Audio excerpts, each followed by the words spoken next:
सिर्फ 5 कॉम्प्लीमेंट्स अपने बारे में लिखना इतना मुश्किल हो सकता है, मैंने कभी नहीं सोचा था। इतना कि मैं 5 मिनट तक पेन पकड़कर कागज को सिर्फ देखती रही। तब रियलाइज हुआ कि हम खुद को क्रिटिसाइज करने में इतने एक्सपर्ट हैं कि खुद को प्रेज करने की बारी में डब्बा गोल हो जाता है। 10 दिन पहले मैंने 21 डेज जर्नलिंग चैलेंज स्टार्ट किया था, जो मुझे आसान लगा। हर दिन थोड़ा लिखना है, पर ये इतना भी आसान नहीं था जितना अभी सुनने में लग रहा है आप लोगों को। आज मैं शेयर करूंगी अपना रियल एक्सपीरियंस डे 1 से डे 15 तक का। Day 1 compliment about yourself. Day 1 का प्रॉम्प्ट बड़ा सिंपल था, 5 कॉम्प्लीमेंट्स अपने बारे में लिखने, यानी कि अपनी तारीफ में। सिंपल लग रहा है ना? मुझे भी लग रहा था, पर एक्चुअली में ये है नहीं। मैं लिखने बैठी और मैंने 3 पॉइंट्स लिख दिए और फिर मैं ब्लैंक हो गई। मेरा माइंड लिटरली फ्रीज हो गया। मुझे 2 पॉइंट्स और लिखने थे, लेकिन मेरा माइंड चल ही नहीं रहा था। मुझे याद ही नहीं आ रहा था कि मेरे अंदर ऐसी कौन सी 2 और खूबियां बची है, या मेरे अंदर और कोई खूबी है ही नहीं। हम सेल्फ क्रिटिसिज्म की प्रैक्टिस इतने सालों से कर रहे हैं कि सेल्फ अप्रिसिएशन के टाइम हमारा डब्बा ही गोल हो जाता है। ऐसा ही कुछ मेरे साथ हुआ। Day 2 gratitude. डे 2 का प्रॉम्प्ट एकदम सिंपल था, 3 पॉइंट्स लिखने ग्रैटिट्यूड पे, जो भी हम शुक्रगुजार हैं। मुझे बस आसपास अपनी गर्दन घुमाकर चीजें देखनी थी, जिस बेड पर मैं बैठी हूँ, जिस कमरे में मैं हूँ, ये लाइट, पंखा, बिजली, आंखें, सबके लिए। ये वो सारी चीजें हैं जो रोजमर्रा की जिंदगी में हम नोटिस ही नहीं करते। ये सब एक ब्लेसिंग है। जो आज आपकी हकीकत है, वो कल आपका सपना था। Day 3 discipline battle. As usual हम बड़े जोश से कोई नई चीज शुरू करते हैं, लेकिन धीरे धीरे धीरे धीरे उतनी जोश से ग्राफ नीचे चला जाता है। ऐसा ही कुछ मेरे साथ हुआ। तीसरे दिन पर मेरा माइंड खुद ही बोलने लगा कि एक दिन अगर मिस कर दिया तो क्या ही हो जाएगा। लेकिन फिर दूसरी ओर दिमाग ने बोला कि डिसिप्लिन तभी बनता है जब हम एक भी दिन मिस ना करें। और ये लड़ाई हम सब अपनी लाइफ में फेस करते हैं, चाहे वो जिम जाने के लिए हो, सुबह उठने के लिए हो, एक्सरसाइज करने के लिए हो। Day 5 actually the day that I missed. 5वें दिन पर आते हैं। प्रॉम्प्ट को भूल ही जाता है क्योंकि मैंने लिखा ही नहीं। कोई लंबी चौड़ी मोटिवेशनल स्टोरी नहीं है, क्योंकि मैं एक्चुअली में लिखना भूल गई। और यही आपका माइंड टेक ओवर कर लेता है कि जब एक दिन छोड़ ही दिया है तो छोड़ने में क्या ही हो गया। छोड़ने से कोई भूकंप नहीं आया, ना कोई सुनामी, ना कोई तबाही। यही एक साइकोलॉजी लूप है। जब हैबिट की चेन ब्रेक हो जाती है तो हमारा माइंड एक्सक्यूज बनाने लगता है। लेकिन गुड न्यूज ये है कि मैंने अगले दिन से फिर से शुरू कर दिया। Day 7 career goals. प्रॉम्प्ट एकदम सिंपल था, अपने करियर गोल्स लिखने थे। जैसे ही मैंने लिखना शुरू करा, मैं रुक ही नहीं पाई। मुझे लिटरली खुद को रोकना पड़ा कि बस हो गया।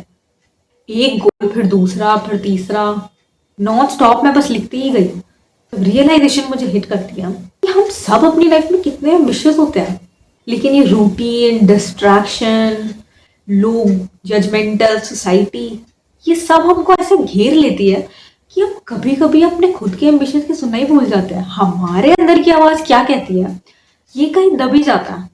जर्नलिंग में वही चीज हेल्प करती है हमारे सारे अंदर की चीजों को बाहर निकालने के लिए। डे 9 का प्रॉम्प्ट एकदम सिंपल था, रिलेशनशिप गोल्स। आप क्या चाहते हैं, आप क्या सेट करते हैं। ऑनेस्टली मुझे थोड़ा वियर्ड फील हुआ, क्योंकि जो भी चीजें मैं लिख रही थी, मुझे ऐसा लग रहा था कि मैं किसी नॉवल के कैरेक्टर को लिख रही हूँ। और फिर एक थॉट ऐसा भी आया कि एक्चुअली में ऐसे लोग एग्जिस्ट करते हैं जो मैं लिख रही हूँ। लेकिन क्लियरली डिफाइन करना बहुत ज्यादा जरूरी है। जब हमें पता ही नहीं होगा हमें चाहिए क्या, तो हम हर दरवाजे पर खटखटाएंगे। डे 12 हमारा दिमाग कहाँ रहता है, पास्ट में, प्रेजेंट में या फ्यूचर में। डे 12 का प्रॉम्प्ट यही था कि आपका दिमाग एक्चुअली में रहता कहाँ है। जब मैंने लिखना शुरू किया तो मुझे रियलाइज हुआ कि मोस्ट ऑफ द टाइम मेरा माइंड फ्यूचर में ही रहता है। फ्यूचर के प्लान, फ्यूचर की success, future goals, future achievement, future ये, फ्यूचर वो, फ्यूचर। और मुझे खुद के बारे में ये पता चला, प्रेजेंट में रहती ही नहीं हूं मैं। प्रेजेंट में सिर्फ मेरी बॉडी ही प्रेजेंट है। या तो हम लोग पास्ट को रिप्ले कर रहे होते हैं या फ्यूचर को। हम प्रेजेंट में रहकर ही टाइम ट्रैवल कर रहे होते हैं। Day 13 stress down. डे 13 का प्रॉम्प्ट एकदम सिंपल था, जो भी दिमाग में है just put on the paper. लिखो, बस लिखो। कोई स्ट्रक्चर नहीं, कोई ग्रामर नहीं, कोई मिस्टेक नहीं। जैसे ही मैंने लिखना शुरू करा, खत्म होने पर मुझे पता चला मैंने पूरा पन्ना भर लिया है। हमारे माइंड के अंदर कितनी सारी चीजें होती है, थॉट्स, कंसर्न, वो बातें जो हम किसी को कहना चाहते हैं पर कोई सुनने के लिए है नहीं शायद। छोटी मोटी फ्रस्ट्रेशन, फ्यूचर की चिंता, नॉर्मली ये सब हमारे दिमाग में बस कॉन्स्टेंटली घूमता ही रहता है। जब पेपर पर आता है तो वैसे ही काम करता है जैसे जब हम किसी और को अपनी बात सुनाकर हल्का फील करते हैं। Day 14 and 15, strength and weaknesses. Day 1 आपको याद है ना, जहां पर मुझे मेरी कॉम्प्लीमेंट्स लिखने थे और मैं 3 पॉइंट के बाद अटक के रह गई थी। लेकिन 14-15 डे पर जहां मुझे अपनी वीकनेसेस और अपनी स्ट्रेंथ लिखनी थी, मैंने एक ही गो में लिख दिया, बिना अटके, बिना पेज को घूरे, बिना सोचे, बिना पेन पकड़े, बस लिख दिया। ये अपने आप में कितना बड़ा इम्प्रूवमेंट है। और जर्नलिंग की वजह से ही मैं खुद को थोड़ा और बेहतर जान पाई हूँ।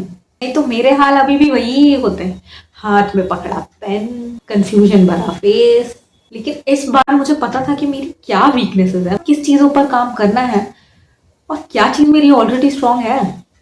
इस 15 दिन की जर्नलिंग में मैंने खुद के बारे में बहुत अच्छी चीज़ें सीखी और थोड़ा और बेहतर जानने की कोशिश की। हम खुद को उतना नहीं जानते जितना हमें लगता है कि हम खुद को बेहतर जानते हैं। जब तक लिखते नहीं हैं वो सारे थॉट्स हमारे माइंड में क्लटर की तरह होते हैं।